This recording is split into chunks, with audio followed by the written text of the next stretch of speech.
पुरात सध्या महायुतीचा महामेळावा भरलेला आहे आणि त्या सभेमध्ये सध्या रामदास आठवले बोलतायत। थेट जाऊया सभेत। आल्याशिवाय राहणार नाही सर्दी।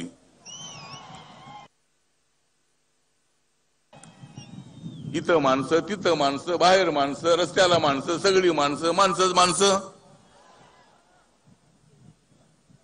माणसाची कमी नाही आमच्याकडे, माणसं खूप आहेत आमच्याकडे।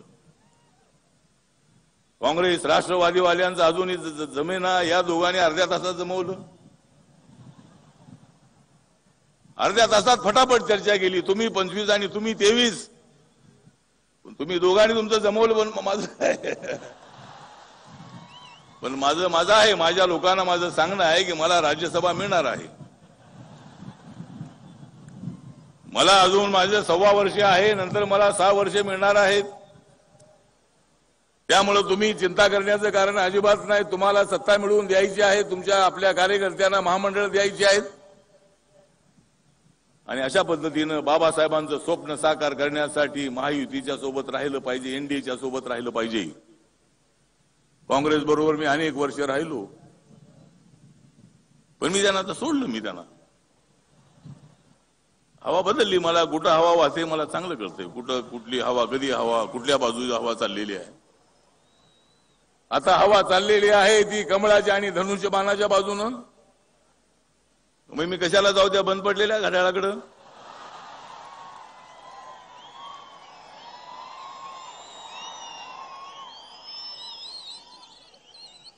मला आले होते, फोन आले होते मला, तुम्हाला काही जागा सोडत नाही, तुम्ही इकडे या। मी सांगितलं मला जागा सोडली नाही तरी मी यांना सोडत नाही। काय सोडणार इकडे? काँग्रेसकडे जाऊन काय मिळणार आहे? त्यांचं काय 10, 15, 20 वर्ष सरकारच येत नाही, तर जाऊन तिकडे काय करायचं? तिकडं काय करायचं? काय मला कार्यकर्ते म्हणत होते, पण मी बोललो का रे तिकडे जाऊन काय करणार? काय तिकडे जाऊन उपाशी मरायची पाळी आहे तिकडे जाऊन। त्यामुळे आज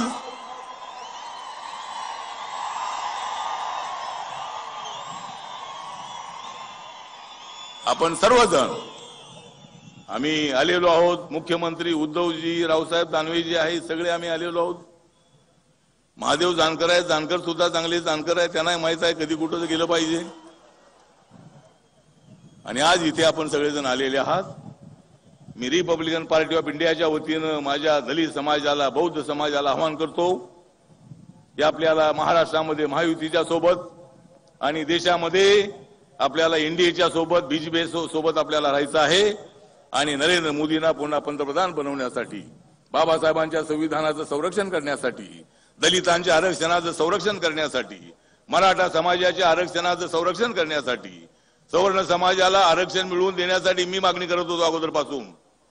देशामध्ये मी सारखा मागणी करत होतो की आमच्या आरक्षणाला हात लावू नका, पण सवर्ण समाजाला आरक्षण मिळालंच पाहिजे। ही भूमिका मी एनडीएच्या मीटिंगमध्ये अनेक वेळेला मांडली, देशामध्ये अनेक वेळेला मांडली आणि मोदी साहेबांनी मान्य केलं की सवर्ण समाजामध्ये सुद्धा गरीब लोक आहेत आणि त्यांना शिक्षणामध्ये, नोकऱ्यामध्ये आरक्षण देण्याचा निर्णय झाला। अनेक निर्णय झालेले आहेत, ते काय पाडा वाचला पाहिजे असं अजिबात नाही।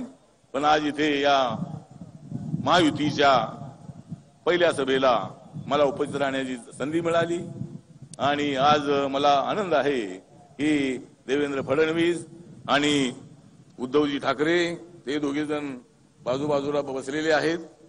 म्हणजे हे दोघे बाजूबाजूला बसले आहेत, हे दोघे बाजूबाजूला बसले आहेत, पण तिकडचे दोघे मनातल्या मनात हसले आहेत।